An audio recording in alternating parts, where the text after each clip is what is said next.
acara program sekolah sahabat kita, yaitu Sekilas Minggu ini. Saudara-saudara sekalian, di pelajaran pekan ini kita akan mendiskusikan dan membahas, mentelaah sebuah topik yang menarik dengan judul Bait Suci Perjanjian Baru. Ayat hafalannya terdapat di dalam Ibrani 9 ayat 15. Di sini dikatakan, karena itu, ia adalah pengantara dari suatu perjanjian yang baru, supaya mereka yang telah terpanggil dapat menerima bagian kekal yang dijanjikan.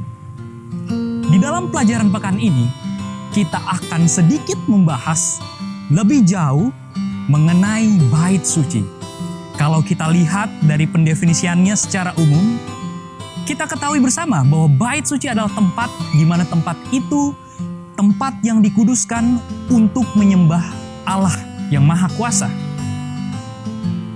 Lalu, di ayat selanjutnya, kita juga akan merelasikan antara hubungan bait suci dan janji Tuhan yang telah Tuhan berikan di tengah-tengah umat pilihannya.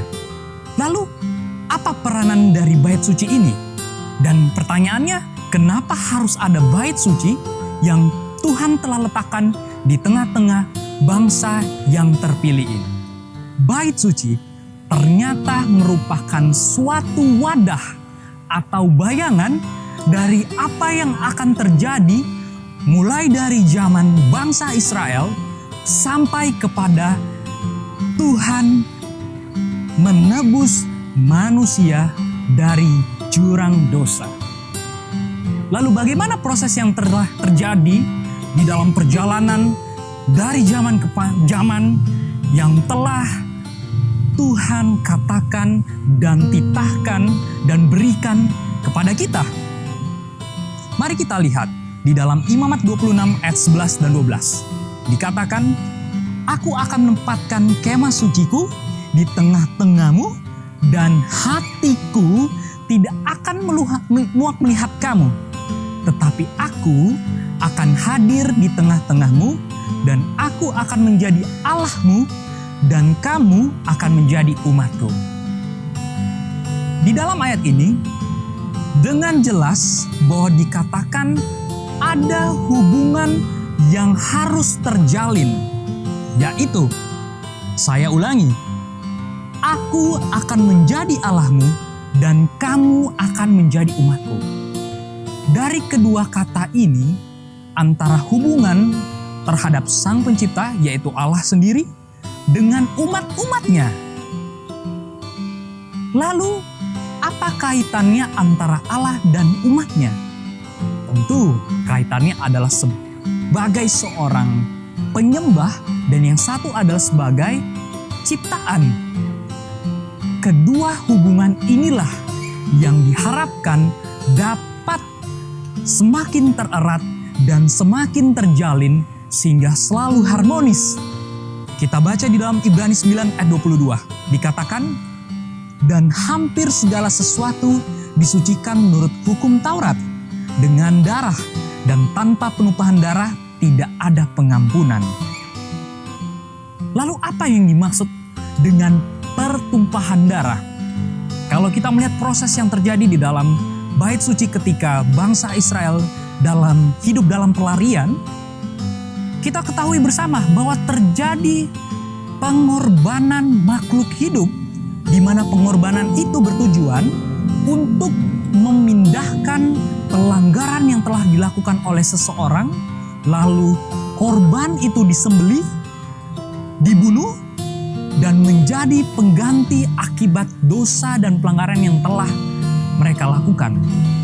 Dan ternyata saudara-saudara, proses yang terjadi di dalam bait suci ini merupakan gambaran yang akan terjadi, merupakan bayangan yang akan terjadi, karena sejatinya makhluk hidup, ciptaan itu sendiri, dalam hal ini hewan, entah dia sapi, entah dia kambing dan domba, tidak bisa mengganti akan dosa itu.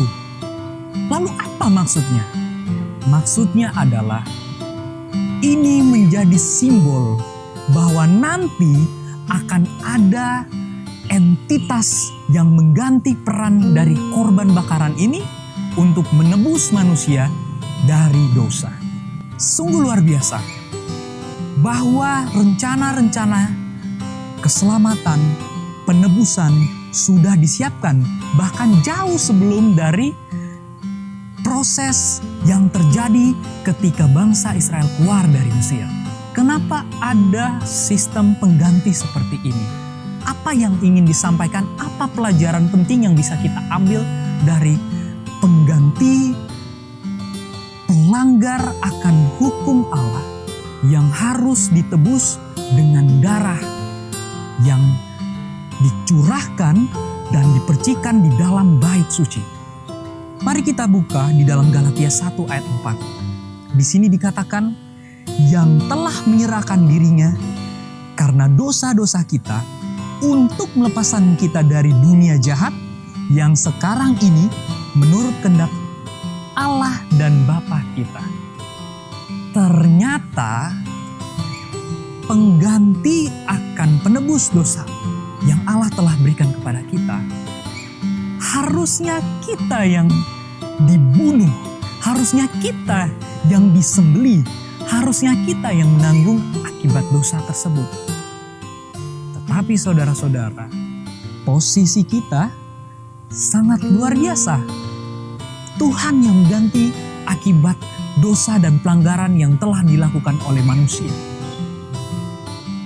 Hanya dengan darah yang mahal, maka penebusan itu bisa diberikan kepada kita manusia yang merupakan ciptaannya. Pelayanan yang telah dilakukan di dalam bait suci, mulai dari proses pembawaan korban bakaran itu, hingga sampai disembelihnya korban bakaran itu, lalu dipercikan darah itu. Proses-proses ini ternyata tidak berhenti sampai di situ saja.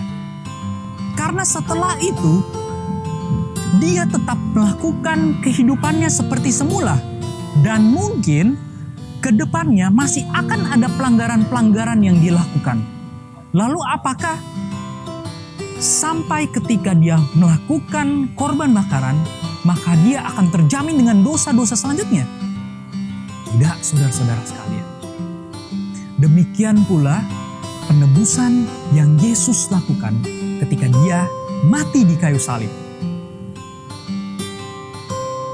Ketika dia telah menebus manusia dari dosa, kita sebagai umat berdosa, manusia biasa yang hanya terdiri darah dan daging, masih ada kemungkinan untuk melakukan kesalahan dan pelanggaran-pelanggaran yang sama. Dengan pelanggaran hukum Allah, sama saja dengan kita merusak perjanjian itu sendiri secara sepihak.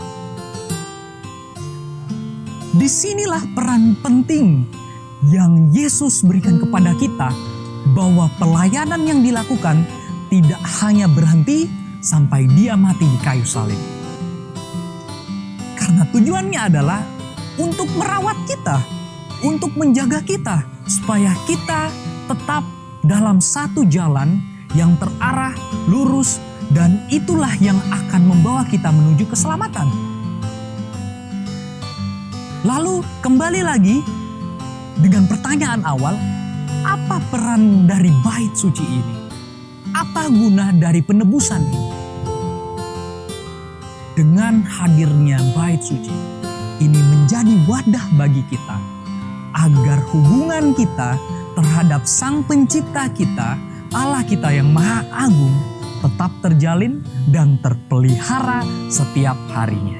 Sebagai ayat terakhir, saya ingin bacakan di dalam Ibrani 9 ayat 24. Di sini dikatakan, sebab Kristus bukan masuk ke dalam tempat kudus buatan tangan manusia yang hanya merupakan gambaran saja dari yang sebenarnya, tetapi ke dalam surga sendiri untuk menghadirat Allah guna kepentingan kita. Jadi saudara-saudara sekalian, sungguh luar biasa. Saat ini ketika selesai dari pengorbanan yang dia telah tentukan dengan mati di kayu salib, dia pun masih melayani kita dengan cara menjadi jembatan bagi kita terhadap Allah. Di dalam surga, Dia pun bekerja di bait suci surgawi sebagai penghubung kita terhadap surga. Dan Dia telah membuka jalan bagi kita. Apabila kita ingin mencari keselamatan, apabila kita mencari penghiburan, maka Yesus adalah salah satu dan yang terutama sebagai jalan dan hidup. Jadi kesimpulannya, pada pekan ini ada 3 poin penting yang kita bisa pelajari. Yang pertama adalah Yesus menghidupkan kehidupan tanpa dosa untuk kita manusia. Yang kedua, Dia mati untuk menebus manusia dari dosa. Dan yang ketiga, yang tidak kalah penting, saat ini walaupun Yesus sudah mati di kayu salib, tetapi Dia tetap melayani saya dan saudara di dalam bait suci surgawi agar bisa menjadi jembatan penghubung kita kepada Allah Bapa.